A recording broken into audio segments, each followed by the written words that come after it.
வணக்கம் நண்பர்களே. இந்த வண்டி 1 லிட்டருக்கு 500 கிலோமீட்டர் மைலேஜ் கொடுக்குமா? நம்ப முடியல இல்லைங்க. நானும் நம்பலை. பட் இந்த வண்டியை பற்றி டீட்டெயிலாக பார்த்தீங்க அப்படின்னா எக்ஸ்பிளைன் வந்து பண்ணாங்க. அல்ட்ரா வயலட் வந்து டெசரக்ட் அப்படின்னு சொல்லிட்டு ஒரு செம்மையான வண்டியை வந்து இப்போ வந்து லான்ச் பண்ணியிருக்காங்க. லான்ச் ஈவெண்ட் வந்து பெங்களூரில் நடந்துச்சு. நம்மளை இன்வைட் பண்ணியிருந்தாங்க. நம்மளும் லான்ச் ஈவெண்ட்டுக்கு போனோம். இந்த வெஹிக்கிளில் வந்து சில விஷயங்கள் பார்த்தீங்க அப்படின்னா ஃபஸ்ட் இன் செக்மெண்ட் எந்த ஸ்கூட்டர்லையுமே கிடையாது. இந்த வண்டியில் தான் வந்து ஃபஸ்ட்டாக கொடுத்துருக்கோம் அப்படிங்கிற மாதிரி நிறைய விஷயங்கள், நிறைய ஃபீச்சர்ஸ் பற்றி வந்து எக்ஸ்பிளைன் பண்ணாங்க. அதை பற்றி தான் டீட்டெயிலாக நான் வந்து சொல்ல போகிறேன். அப்புறம் மறந்துடாதீங்க, எப்போதும் கேட்பேன்ல, தொடர்ந்து சப்ஸ்கிரைப் பண்ணி சப்போர்ட் பண்ணுங்கள். இப்போ நம்ம இந்த டெசரக்ட் பற்றி டீட்டெயிலாக வந்து பார்ப்போங்க.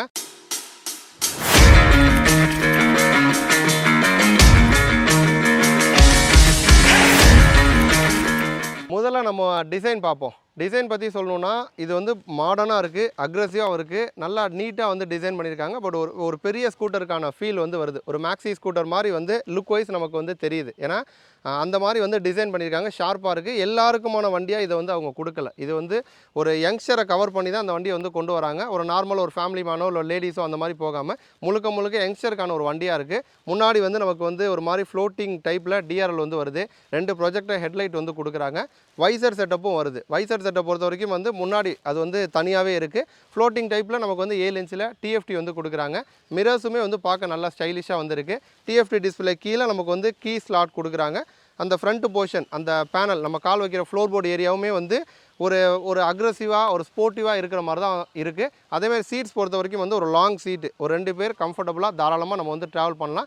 ரியர்லையுமே லைட்டிங்கும் நமக்கு நீட்டாக இருக்குது, நீட் லுக்கில் வந்து இருக்குது. டிசைன் வைஸ் வந்து எந்த குறையும் சொல்லாத அளவுக்கு நீட்டாக கொடுத்துருக்காங்க. பட் வந்து ஸ்கூட்டர் கொஞ்சம் ஒரு அகலமான ஸ்கூட்டராக, வித்து வந்து அதிகமாக நமக்கு வந்து தெரியுது. ஒரு உட்காந்தோம் அப்படின்னா ஒரு காம்பாக்டான லுக்கில் இந்த ஸ்கூட்டர்ஸ் வந்து இருக்காது. ஸோ டிசைன் வைஸ் வந்து ஓகே, நமக்கு வந்து நல்லாயிருக்கு. அடுத்து டிசைனை தாண்டி டெக்னிக்கல் ஸ்பெசிஃபிகேஷனுக்கு வருவோம். இது ஒரு எலக்ட்ரிக் ஸ்கூட்டர், ஒரு பெட்ரோல் ஸ்கூட்டர் கிடையாது. எலக்ட்ரிக் அப்படிங்கிறப்ப அப்போ நான் முன்னாடியே இன்ட்ரோவில் உங்களுக்கு சொன்னேன், 1 லிட்டருக்கு 500 கிலோமீட்டர் வரைக்கும் வந்து மைலேஜ் போகும்னு சொல்கிறாங்க. ஸோ அது என்ன கால்குலேஷன், அவங்க என்ன சொன்னாங்க அப்படிங்கிறத நான் வந்து அடுத்து வந்து டீட்டெயிலாக எக்ஸ்பிளைன் பண்ணுவேன். அதுக்கு முன்னாடி இந்த டெக்னிக்கல் ஸ்பெசிஃபிகேஷனை பார்த்துருவோம். பவர் அப்படின்னு பார்த்தோன்னா 20.1 பிரேக் பவர் வந்து ப்ரொடியூஸ் பண்ணும். ஸோ பவரை வந்து நம்ம வந்து ஒரு கம்பேர் பண்ணி சொல்லணுன்னா ஒரு 160 சிசியை விட அதிகமான பவர் தான் ப்ரொடியூஸ் பண்ணுது. 160ல் நமக்கு அப்பாச்சி இருக்குது, இல்லைனா பல்சர், இல்லைனா R15 அந்த வண்டிகளை விட பவர் வந்து அதிகம். ஒரு 200 சிசி வண்டியை விட கீழே. அதுக்கு ரெண்டுக்கும், ஒரு 160க்கும் 200க்கும் நடுவில் பார்த்தீங்கன்னா 20.1 பிரேக் பவரை ப்ரொடியூஸ் பண்ணுது.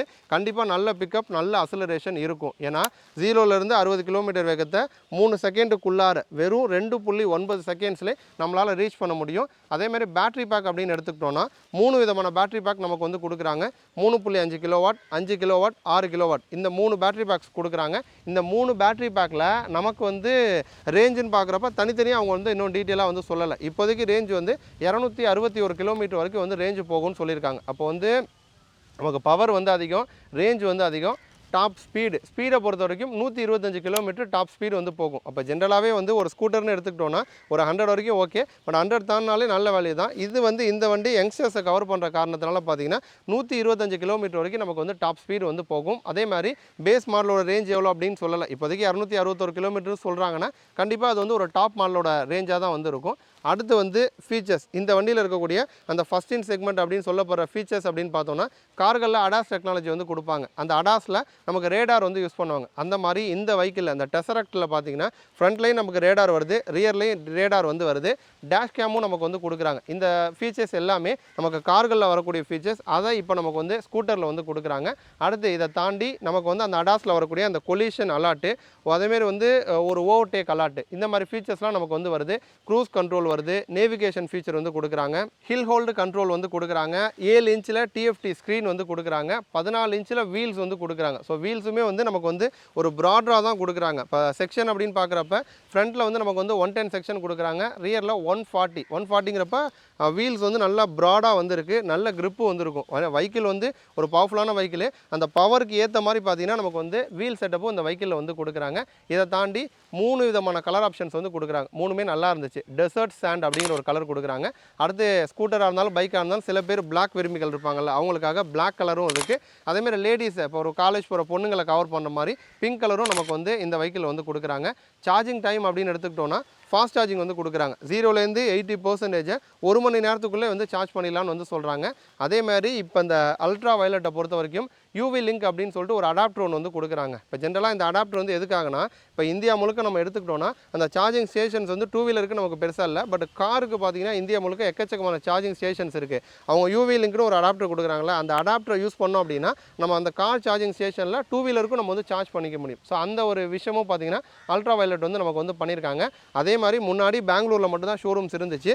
இப்போ ரீசெண்டாகவே வந்து ஒரு 13 இடத்துல வந்து ஷோரூம்ஸ் வந்து வந்திருக்கு. நம்ம தமிழ்நாடு பொறுத்த வரைக்கும் கோயம்புத்தூரில் பார்த்தீங்கன்னா ஷோரூம் வந்து ஓப்பன் பண்ணிட்டாங்க. இன்னும் நாளுக்கு நாள் வந்து ஷோரூம்ஸ் வந்து இன்க்ரீஸ் ஆகும் அப்படிங்கிற மாதிரி சொல்லியிருக்காங்க. இப்போ அடுத்து வந்து ஒரு மேஜர் பார்ட்டுக்கு வருவோம். முன்னாடி சொன்னேன்ல 1 லிட்டருக்கு அந்த 500 கிலோமீட்டர் அது எப்படின்னு தானே கேட்குறீங்க, அதுக்கு தான் வரேன். இப்போ ஜென்ரலாக வந்து அவங்க அந்த லான்ச் ஈவெண்ட்டில் அவங்க சொன்ன விஷயம் அப்படிங்கிறப்ப ஒரு நார்மலாக வந்து ஒரு 125 சிசி ஒரு ஸ்கூட்டரோ ஒரு பைக்கோ எடுத்துக்குவோம். அது எவ்வளோ மைலேஜ் கொடுக்கும் அப்படின்னா அவங்க சொன்னது வந்து ஒரு 40 சொன்னாங்க. பட் 125ங்கிறப்ப அது 40 வேணாம், ஒரு நம்ம 50 55 அந்த ரேஞ்சில் வச்சுக்கலாம். அப்போ ஒரு 100 ரூபாய்க்கு பெட்ரோல் போடுறோம், 1 லிட்டர் போடுறோம். 1 லிட்டர் போட்டால் இன்றைக்கி வந்து ஒரு 103 ரூபா இருக்குது லிட்ரு. அப்போ 100 ரூபாய்க்கு நம்ம வந்து பெட்ரோல் போட்டோம் அப்படின்னா அதிகபட்சம் ஒரு 50 கிலோமீட்டர் 55 கிலோமீட்டர் தான் வந்து போக முடியும். மைலேஜ் வந்து அவ்வளோதான் கொடுக்கும். இவங்க வந்து என்ன சொல்கிறாங்க அப்படின்னா, இப்போ அதே அல்ட்ரா வயலட் இந்த டெசரக்டில் ஒரு முறை ஃபுல் சார்ஜ் பண்ணோம் அப்படின்னா 6 யூனிட் வந்து கரண்ட் செலவாகும்னு சொல்கிறாங்க. அப்போ ஒரு யூனிட் காஸ்ட்டு ஒரு 8 ரூபா வச்சுக்கோமே. அப்போ வந்து 6 யூனிட் ஒரு முறை ஃபுல் சார்ஜ் வண்டி நம்ம பண்ணுறதுக்கு 50 ரூபா நம்ம வந்து செலவு பண்ணுறோம். அப்போ 100 ரூபாய்க்கு நம்ம வந்து 2 முறை ஃபுல் சார்ஜ் பண்ணிடலாம். ஒரு முறை ஃபுல் சார்ஜ் பண்ணோன்னா 261 கிலோமீட்டர் வரைக்கும் இந்த வண்டி ரேஞ்ச் கொடுக்கும்னு சொல்கிறாங்க. அப்போ 2 முறை ஃபுல் சார்ஜ் பண்ணோன்னா 500 கிலோமீட்டர் போகும். அப்போ அவங்க வந்து அந்த 500 கிலோமீட்டர் மைலேஜுங்கிற விஷயத்தை எப்படி அவங்க வந்து கொண்டு வராங்க அப்படின்னா, இப்போ ஒரு பெட்ரோல் ஸ்கூட்டர்லையோ பெட்ரோல் வண்டியிலையோ 100 ரூபா ஸ்பெண்ட் பண்ணிங்க அப்படின்னா 55 கிலோமீட்டர் தான் நீங்கள் வந்து போகலாம். அதுவே எங்களோட டெசரக்டில் நீங்கள் 100 ரூபா ஸ்பெண்ட் பண்ணிங்க அப்படின்னா 500 கிலோமீட்டர் வரைக்கும் உங்களால் ரேஞ்சு போக முடியும்னு சொல்கிறாங்க. பட் அவங்க சொல்கிற அந்த 500 கிலோமீட்டர் ரேஞ்சுங்கிறது பாசிபிளான்னு கேட்டிங்கன்னா இப்போதைக்கு அவங்க சொல்கிறதே 261 கிலோமீட்டர் தான் வந்து சொல்கிறாங்க. இந்த வண்டியை பொறுத்த வரைக்கும் வண்டியை பார்த்தாலே தெரியுது பசங்க தான் அதை ஓட்ட போகிறாங்க. இந்த வண்டி வந்து டாப் ஸ்பீடு 125 போகும். அந்த வண்டியை வாங்கி எந்த பையனும் கண்டிப்பாக 50லேயோ 60லேயோ போக வாய்ப்பே கிடையாது. ஃபாஸ்ட்டாக தான் பசங்க போக போகிறாங்க. அப்போ அவங்க சொல்கிற ரேஞ்செலாம் வாய்ப்பே கிடையாது. மேபி நம்ம வந்து ஒரு 200 ப்ளஸ் வந்து எக்ஸ்பெக்ட் வந்து பண்ணலாம். ஸோ அவங்க 500ன்னு சொன்னாலுமே கூட மேபி இந்த வண்டியில் நம்ம ஒரு 100 ரூபா ஸ்பெண்ட் பண்ணோன்னா ஒரு 400 ப்ளஸ் ஆச்சு ரேஞ்சு பார்த்திங்க அப்படின்னா நம்ம வந்து ரியல் டைமில் நம்ம வந்து எக்ஸ்பெக்ட் வந்து பண்ணலாம். மைலேஜ் வந்து நல்லா கொடுக்குது, இதெல்லாம் ஓகே. பட் பெட்ரோல் வண்டி வாங்குறப்ப லைஃப் நமக்கு நல்லாயிருக்கும். ஒரு எப்படியும் வந்து ஒரு 10 வருஷம் அது பாட்டுக்கு இருக்கும். ஈவி அப்படின்னு போகும்போது இந்த பேட்டரி பிரச்சனை இருக்குது. பேட்டரி சீக்கிரம் போயிடுச்சுன்னா என்ன பண்ணுறது அப்படிங்கிற டவுட்டும் உங்களுக்கு வந்து வரலாம். இவங்க அல்ட்ரா வயலட் பொறுத்த வரைக்கும் இந்த டெசரக்ட் வெஹிக்கிளுக்கு நமக்கு வந்து 75,000 கிலோமீட்டர் அப்படி இல்லைனா 3 வருஷம் வாரண்ட்டி வந்து கொடுக்குறாங்க. இந்த வாரண்ட்டி ஸ்டாண்டர்ட் வாரண்ட்டி. இப்போ இதை நீங்கள் இன்னும் கொஞ்சம் பே பண்ணி எக்ஸ்டெண்டும் பண்ணிக்கலாம். எக்ஸ்டெண்ட் பண்ணிங்க அப்படின்னா உங்களுக்கு வந்து 2 லட்சம் கிலோமீட்டர் அப்படி இல்லைனா 8 வருஷம் வரைக்கும் நமக்கு வந்து எக்ஸ்டெண்டட் வாரண்ட்டி வந்து கொடுக்குறாங்க. பட் என்ன தான் இவங்க வந்து வாரண்ட்டி வந்து 8 வருஷம் கொடுத்தாலும் பேட்டரியை பொறுத்த வரைக்கும் நம்ம யூஸ் பண்ணுறதுல தாங்க இருக்குது. சில பேர் பார்த்தீங்கன்னா 5 வருஷம் தாண்டி வந்து நல்லா வச்சுப்பாங்க. சில பேருக்கு வந்து 5 வருஷத்தில் நிறைய ஃபால்ட் வந்திருக்கும். சில பேருக்கு 5 வருஷத்தில் பேட்டரி மாற்றுற மாதிரி கூட வந்து வரலாம். ஸோ அதனால் அவங்க கொடுக்குற வாரண்ட்டி ஒரு சைடு இருந்தாலும் நம்ம யூசேஜுங்கிற ஒரு விஷயம் வந்து இருக்குது. ஸோ நிறைய பேர் வந்து இந்த வாரண்ட்டி பற்றி பேட்டரி பற்றிலாம் ஓப்பனாக சொல்ல மாட்டாங்க. பட் நான் சொல்கிறேன், புரிஞ்சுக்கோங்க. எல்லா விஷயங்களும் நம்ம வந்து பார்த்தாச்சு. எல்லாமே நல்லா இருக்குது. நல்ல ஸ்பீடு போகுது, நல்ல ரேஞ்ச் கொடுக்குது, நிறைய ஃபீச்சர்ஸ் கொடுக்குறாங்க, வண்டியும் லுக்காக இருக்குது. ப்ரைஸை சொல்லு, ப்ரைஸ் ஹெவியாக தானே இருக்கும் அப்படி தானே கேட்குறீங்க. அதுவும் இல்லைங்க. 1,45,000 எக்ஸ்ஷோரூம் ப்ரைஸு. அதுலேயும் ஃபஸ்ட்டு புக் பண்ணுற ஒரு 10,000 கஸ்டமர்ஸ்க்கு டிஸ்கவுண்ட் ப்ரைஸில் 1,20,000 எக்ஸ்ஷோரூம் ப்ரைஸில் அந்த வெஹிக்கிள் வந்து நமக்கு கொடுக்குறாங்க. ஸோ அந்த 1,20,000 அப்படிங்கிறது பேஸ் மாடலோட ப்ரைஸ் தான். கண்டிப்பாக இந்த வீடியோ உங்களுக்கு வந்து இன்ஃபர்மேட்டிவாகவும் யூஸ்ஃபுல்லாகவும் இருக்கும்னு நம்புகிறோம். நன்றி.